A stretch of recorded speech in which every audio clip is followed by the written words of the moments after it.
नमस्कार दोस्तों, इस क्वेश्चन की स्टेटमेंट है एक वर्ग और एक समबाहु त्रिभुज त्रिभुज एक वृत्त के अंतर्गत बनाए जाते हैं। यदि ए और बी क्रमशः इनकी भुजाओं की लंबाई है तो निम्न में से कौन सा कथन सत्य है।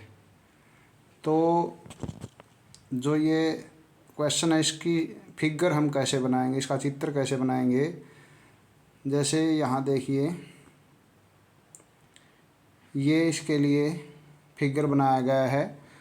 इसमें कहा गया है कि जो समबाहु त्रिभुज है उसकी तो भुजा बी है और वर्ग है जो वर्ग की भुजा ए है।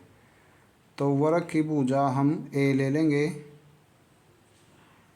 और इसकी भुजा ले लेंगे बी। समबाहु त्रिभुज की भुजा बी है। तो किसी वृत्त के अंदर कोई अगर वृत्त के अंदर अगर हम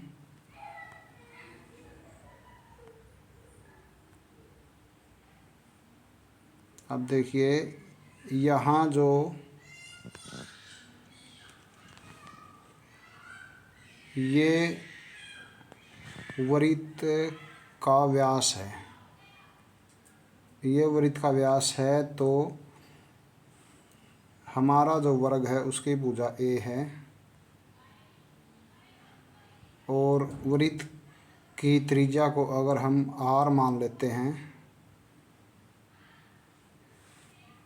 तो यहाँ पर समकोण त्रिभुज बनती है। ये वर्ग के समकोण के कारण, वर्ग के चारों कोण जो है 90 डिग्री के होते हैं। तो यहाँ पर हम पाइथागोरस थ्योरम लगा सकते हैं।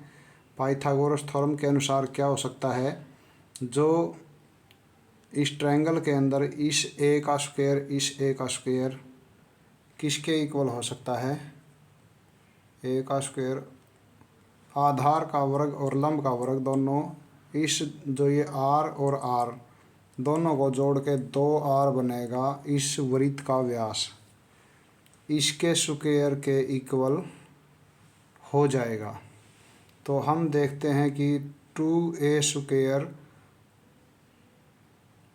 2r के स्क्वायर के इक्वल है। तो ये वर्ग और वृत्त के बीच में संबंध हमें मिल गया है। दूसरा हमारे पास ट्रायंगल है, जो ट्रायंगल कुछ भी मतलब ये जैसे भुजा बी है और ये भी बी हो जाएगी। ट्रायंगल की सभी भुजाएं बी के इक्वल दी हुई हैं। तो यहाँ से ये जो रेडियस है ट्रायंगल के अंदर ये भी रेडियस बनेगा। ट्रायंगल के अंदर जो हाइट होती है, हाइट का पार्ट है ये परपेंडिकुलर हाइट। जैसे यहाँ ये अगर हम बना दें तो उस परपेंडिकुलर हाइट का एक पार्ट बन जाएगा आर। तो आर और बी में क्या रिलेशन हो जाएगा, जो आर है बी के साथ उसका ट्रायंगल का जो रिलेशन होगा b/√3।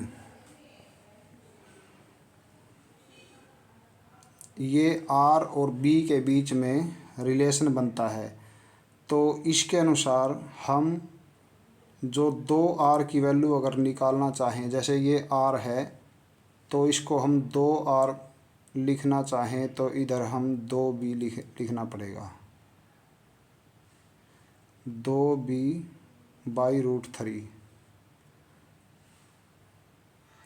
तो अब देखिए, ऊपर हमारे पास 2r का स्क्वायर है, तो हम यहाँ भी 2r का स्क्वायर बना लेंगे।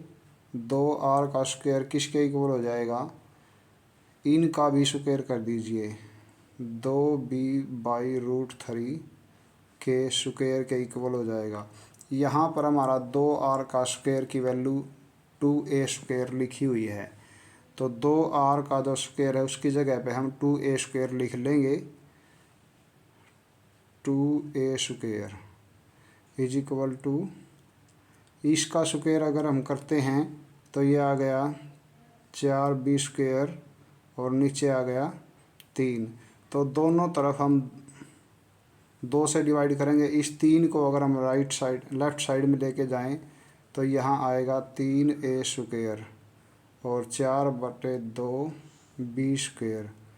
तो अब क्या रिलेशन बन जाता है देखिए, 3a स्क्वायर बराबर 2 दूनी 4 होता है, तो 2b स्क्वायर। ये हमारा आंसर बनेगा इस क्वेश्चन के अंदर जो ऑप्शन दिया होगा उसका। देखिए कहाँ पर दिया हुआ है ये, 3a स्क्वायर बराबर 2b स्क्वायर। यहाँ ऑप्शन सेकंड दिया हो गया है ये।